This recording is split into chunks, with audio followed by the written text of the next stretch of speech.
الحمد لله الذي وفقنا لخدمة هذه الأمة وأخرجنا من بيوتنا لدعوة هذه الكلمة وأعطانا وأرسل إلينا إمام الأنبياء رسول الرحمة اما بعد۔ وضو میں داڑھی کا مسئلہ ہے۔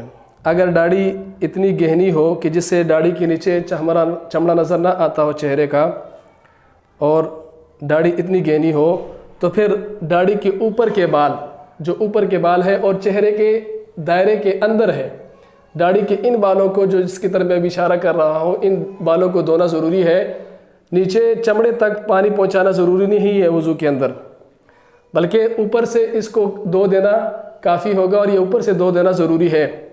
لیکن اگر داڑھی ایسی ہلکی ہو کہ جس سے نیچے چہرہ کا چمڑا نظر آتا ہو تو پھر نیچے داڑھی کے بالوں تک، جڑوں تک پانی پہنچانا ضروری ہے، اور نیچے چمڑے کو دھونا، گیلا کرنا ضروری ہے۔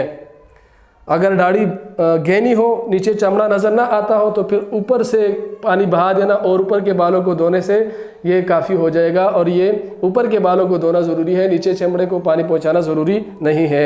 اور اگر ہلکی ہے تو پھر چمڑے کو پانی پہنچانا، چہرے کے چمڑے کو پانی پہنچانا ضروری ہے، اور یہ سب تفصیل وضو کے اندر ہے۔ غسل میں یہ تفصیل نہیں ہے۔ چاہے غسل کرتے وقت اگر داڑھی ہلکی ہے یا گہری ہے، اس کے جڑوں تک پانی پہنچانا ضروری ہے۔ اور یہ میرے پاس علامہ کاسانی رحمۃ اللہ علیہ کی کتاب ہے البدائع والصنائع، اس کا جلد نمبر 1 ہے، اس کی جلد نمبر 1 ہے، صفحہ نمبر 67 ہے۔ اس میں یہ فرماتے ہیں والصحیح انه يجب غسله لان البشرة خرجت من ان تكون وجها لعدم معنى المواجهة لاستتارها بالشعر۔ کہتے ہیں بالوں کی وجہ سے، نیچے چہرے کا چمڑا چھپ جانے کی وجہ سے اب اوپر کے بالوں کو دھونا ضروری ہے، اور نیچے چمڑے کو پانی پہنچانا ضروری نہیں ہے۔ اور کہتے ہیں وَإِلَى هَذَا أَشَارَ أَبُو حَنِيفَةَ فَقَالَ إِنَّمَا مَوَاضِعُ الْوُضُوءِ مَا ظَهَرَ مِنْهَا وَالظَّاهِرُ هُوَ الشَّرْعُ لَا الْبَشَرَةُ فَيَجِبُ غَسْلُهُ وَلَا يَجِبُ غَسْلُ مَا اسْتَرْسَلَ مِنَ اللِّحْيَةِ عِندَنَا۔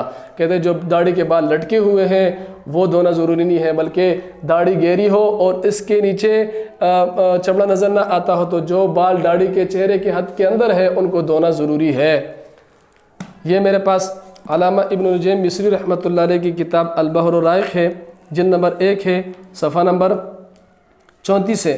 اس میں فرماتے ہیں والصحیح وجوب غسلها بمعنى افترازه كما صرح به في السراج الوهاج وعليه الفتوى كما صرح به في السراج الوهاج وعليه الفتوى كما في الزهيرية وفي البدائع أنما عدا هذه الرواية مرجوع عنه، والعجب من أصحاب المتون في ذكر المرجوع عنه وترك المرجوع إليه المصحح المفتى به مع دخولها في هذا الوجه المتقدم كما ذكر في فتح القدير، وهذا كله في القصة أما الخفيفة التي ترى بشرتها فيجب إيصال الماء إلى ما تحتها۔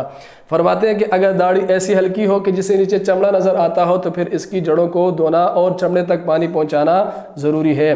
حاشیے میں علامہ شامی رحمۃ اللہ علیہ فرماتے ہیں، حاشیہ کا نام ہے منحۃ الخالق الحاشیہ علی البحر الرائق، اس میں فرماتے ہیں المراد بالمسترسل ما خرج عن دائرۃ الوجہ، کہ مسترسل اس داڑھی کو کہتے ہیں جو چہرے کے حدود سے باہر ہو، لہٰذا اگر چہرے کے حدود سے باہر جو داڑھی ہے اس کو دھونا ضروری نہیں ہے۔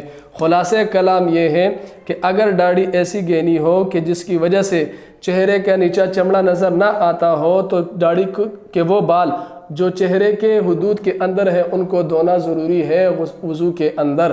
اور اگر داڑھی ایسی ہلکی ہو جس سے نیچے چہرے کا چمڑا نظر آتا ہو تو پھر نیچے جڑوں تک پانی پہنچانا ضروری ہے۔ یہ ساری تفصیل وضو کے اندر ہے۔ اگر غسل کا مسئلہ ہے تو چاہے داڑھی ہلکی ہے یا گہنی ہے، اس کی جڑوں تک پانی پہنچانا اور چمڑے کو گیلا کرنا ضروری ہے۔ وآخر دعوانا ان الحمد للہ رب العالمین۔